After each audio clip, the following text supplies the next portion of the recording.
कक्षा 10 NCERT गणित प्रश्नावली 12.1 प्रश्न संख्या 7। प्रश्न कहता है कोई तंबू एक बेलन के आकार का है जिस पर एक शंकु अध्यारोपित है। यदि बेलनाकार भाग की ऊंचाई और व्यास क्रमशः 2.1 मीटर और 4 मीटर है तथा शंकु की तिर्यक ऊंचाई 2.8 मीटर है तो इस तंबू को बनाने में प्रयुक्त कैनवास का क्षेत्रफल ज्ञात कीजिए।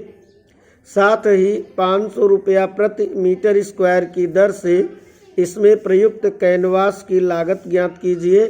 ध्यान दीजिए कि तंबू के आधार का कैनवास से नहीं ढका गया है। तो अब इसमें क्या क्या चीज़ें दी गई हैं। इसमें तंबू कैसा बनाया गया है। कैनवस के कपड़े से पहले बेलनाकार भाग बनाया गया है। तंबू क्या है, बेलन के आकार का है।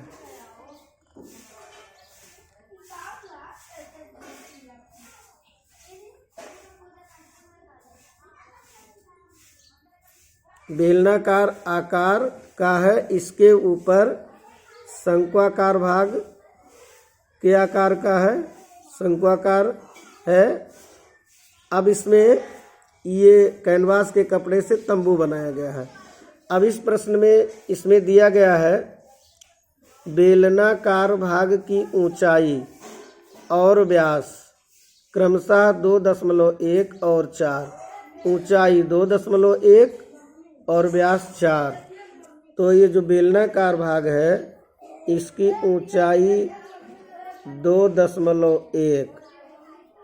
ये बेलनाकार भाग की ऊंचाई h बराबर 2.1 और 4 दिया गया है इसका व्यास।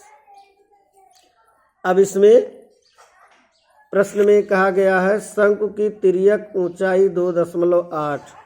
तो ये शंकु है, शंकु की तिर्यक ऊंचाई इतना, ये तिरछी दूरी इतना दिया है 2.8। तिर्यक ऊंचाई यल अक्षर से व्यक्त करते हैं। तो अब इसमें क्या क्या दिया गया है। बेलनाकार भाग की ऊंचाई, बेलनाकार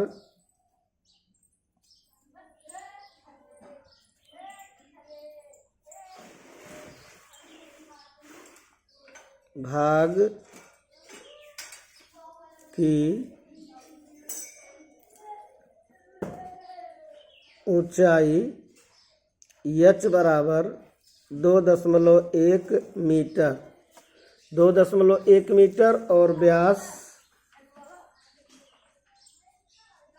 बराबर 4 मीटर। इसलिए त्रिज्या r बराबर क्या बनेगा,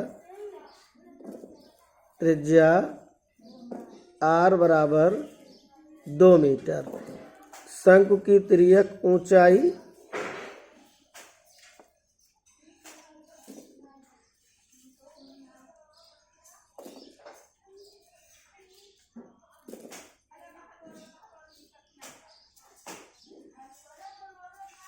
यल बराबर कितना दिया गया है, 2.8 मीटर।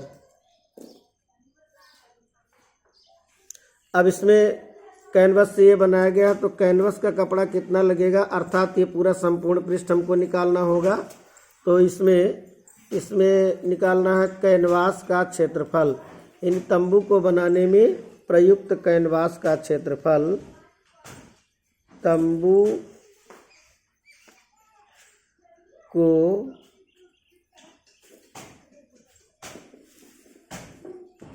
बनाने में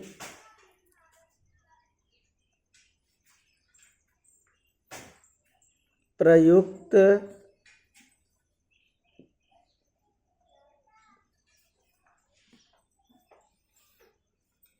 कैनवास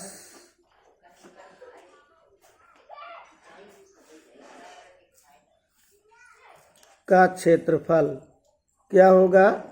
ये बेलनाकार भाग का वक्र पृष्ठ और शंकु का वक्र पृष्ठ दोनों जोड़ दिया जाएगा।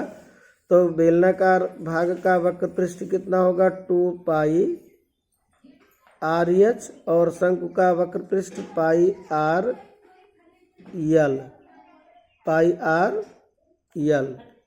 तो अब जब सरल करेंगे तो मान इसमें क्या रखेंगे, पाई का मान 22/7, आर का मान यहाँ पे 2 है और ये बेलनाकार भाग की ऊंचाई h बराबर 2.1 प्लस पाई का मान 22/7, आर का मान 2 और यल का मान 2.8 क्रियक ऊंचाई। 7 से इसको काटेंगे, 7 अकन्ने 7, 7 त्रिक 21, 0.3, 7 अकन्ने 7, 7 चौक 28, 0.4। तो अब इसमें क्या बनेगा, 22 दूनी 44, 22 दूनी 44 और 44 का 2 में गुणा, 44 दूनी 88, 88 गुणे 0.3 प्लस 22 दूनी 44 गुणे 0.4।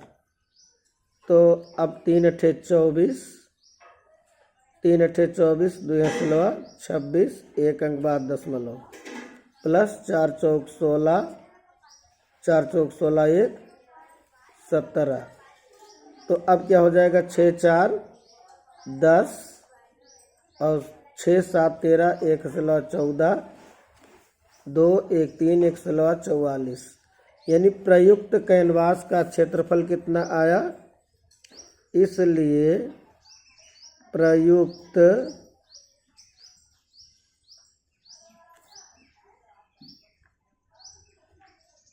कैनवास का क्षेत्रफल बराबर 44 वर्ग मीटर। अब ये पूछता है, इस प्रश्न में दिया है 500 रुपया प्रति वर्ग मीटर की दर से इसमें प्रयुक्त कैनवास की लागत। तो यानी कि कैनवास की लागत निकालना है। तो कैनवास